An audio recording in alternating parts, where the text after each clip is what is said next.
Assalamualaikum sahabat ruang belajar, apa kabar semuanya? Semoga sehat selalu. Ketemu lagi dengan saya Eko Prastyo, selamat datang di ruang belajar. Menggapai kebebasan finansial itu adalah harapan setiap orang. Percaya atau tidak, siapapun kamu bisa meraihnya. Nggak peduli apakah kamu seorang profesional, apakah kamu seorang pekerja atau pengusaha. Siapapun kamu, apapun jalan pekerjaanmu, selama kita mampu melakukan dan melalui tahap-tahap ini, kita semua pasti bisa meraih apa yang namanya kebebasan finansial itu. Di video kali ini, saya ingin membahas 5 fase untuk menuju kebebasan finansial. Yuk simak terus video ini sampai selesai ya. Sebenarnya apa sih kebebasan finansial itu?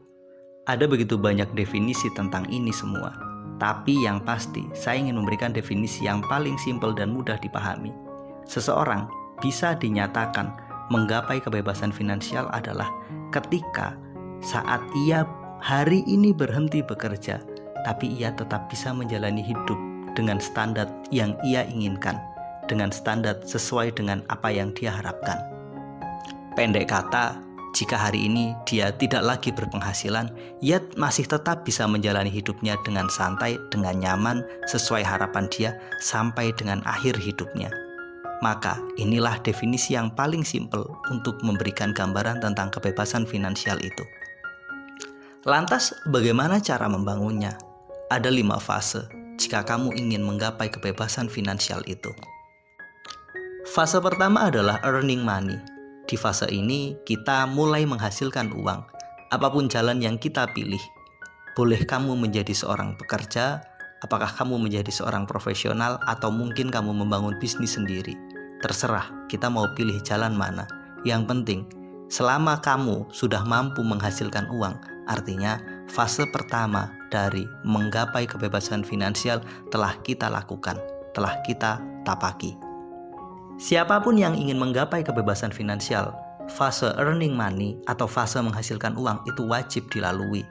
Jika hidupmu masih tergantung pada orang lain, masih selalu mendapatkan subsidi, mendapatkan pemberian dari orang lain, maka kamu belum layak untuk mengejar kebebasan finansial. Semakin besar kemampuanmu menghasilkan uang, itu semakin baik. Artinya, kamu punya kemampuan untuk melakukan akselerasi dalam proses menggapai kebebasan finansial. Namun, jika kemampuanmu menghasilkan uang terlalu kecil, maka di titik ini kamu harus mulai berpikir bagaimana untuk melakukan level up penghasilanmu, menaikkan level income-mu. Fase kedua dalam proses membangun kebebasan finansial adalah saving money. Seberapapun tinggi penghasilanmu, seberapapun hebat kemampuanmu menghasilkan uang, tanpa diimbangi dengan kemampuan saving money, kemampuan menyimpan uang, maka ini omong kosong. Uangmu pasti akan selalu habis. Dan ketika uangmu selalu habis, nggak mungkin kamu bisa membangun kebebasan finansial. Jika earning money adalah pondasi dalam membangun kebebasan finansial, maka saving money adalah pintunya. Inilah pintu pembukanya. Semakin banyak yang mampu kamu tabung, itu semakin oke, semakin keren. Berapa banyak sih uang yang harus kita tabung setiap bulan? Idealnya adalah minimal 20% dari total income-mu. Atau jika kamu mau lebih serius, menabunglah sesuai dengan usiamu. Jika hari ini kamu punya usia 25 tahun, maka ambillah 25% dari total penghasilanmu untuk kamu tabung. Jika hari ini usiamu adalah 30 tahun, maka ambillah 30% dari total penghasilanmu untuk kamu tabung. Jika kamu mampu melakukan ini semua, akselerasi proses pencapaian kebebasan finansial itu sangat mungkin kamu lakukan. Fase ketiga adalah investing money atau menginvestasikan uang. Menabung saja nggak cukup, kamu harus mengubah tabunganmu menjadi investasi. Jika kamu belum punya ilmunya, artinya kamu harus serius belajar ilmu tentang investasi. Apakah kamu memilih belajar tentang properti, saham, obligasi, atau investasi bentuk lainnya? Satu hal lagi yang harus kamu perhatikan ketika melakukan investasi, kamu harus paham berapa banyak investasi yang harus kamu punya untuk menggapai kebebasan finansial ini.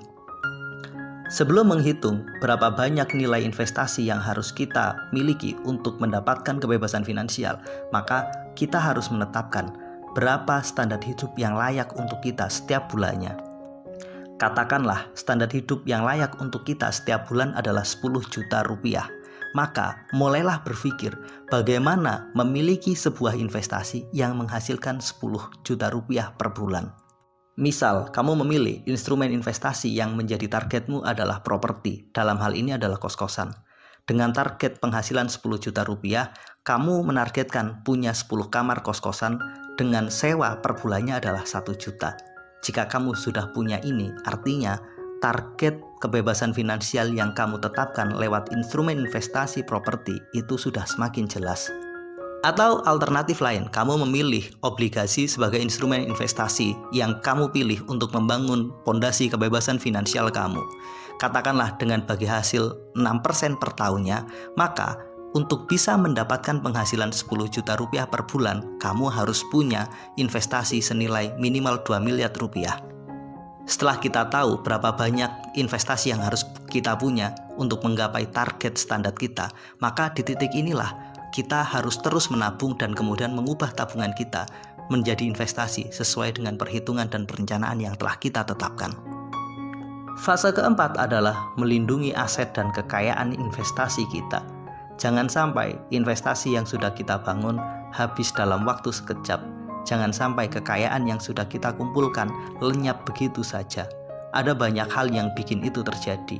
Misalnya, kamu sudah nabung, kamu sudah menginvestasikan uangmu. Tiba-tiba datang sahabat baikmu, ia mau pinjam uang. Kemudian kamu meminjamkannya dan ternyata ia nggak mengembalikan. Atau kamu sudah nabung, kemudian kamu mulai menginvestasikan uangmu. Ternyata kamu terjebak pada investasi bodong. Akhirnya begitu banyak uangmu yang habis karena kamu tertipu. Maka fase keempat ini adalah fase yang sangat penting. Setelah kita menghasilkan uang, menabung uang, menginvestasikan uang, kita harus mampu melindunginya. Gimana cara terbaik melindunginya? Naikkan level literasi finansialmu. Kita harus benar-benar belajar banyak hal. Kita harus ngerti bagaimana melindungi uang kita ketika melakukan investasi. Kita harus hati-hati dan pandai memilih instrumen investasi terbaik yang cocok untuk kita. Jangan mudah percaya, jangan pernah melakukan investasi tanpa ilmu. Maka di fase inilah fase paling menentukan. Jika kamu mampu melindungi uangmu, nggak membuat uangmu habis, maka potensi menggapai kebebasan finansial itu sangat besar. Fase berikutnya, fase terakhir adalah menggapai kebebasan finansial. Setelah investasi yang kamu targetkan tercapai, katakanlah kamu punya properti berupa kos-kosan minimal 10 kamar, atau kamu punya obligasi dengan nilai minimal 2 miliar, maka dua model itu sudah bisa menopang keinginanmu untuk menggapai kebebasan finansial dengan nilai 10 juta rupiah per bulan. Bagaimana jika saya ingin mendapatkan penghasilan yang lebih tinggi? Maka kamu harus mengubah rencana investasimu. Jika kamu sudah punya target yang jelas tentang model kebebasan finansial yang kamu cita-citakan, maka mulailah menapaki anak tangganya. Kamu harus berpenghasilan, kamu harus menabung, kamu harus melakukan investasi dan bersabar menumbuhkannya. Baru di titik akhir, kamu akan menggapai kebebasan finansial. Itulah pembahasan tentang step by step menggapai kebebasan finansial.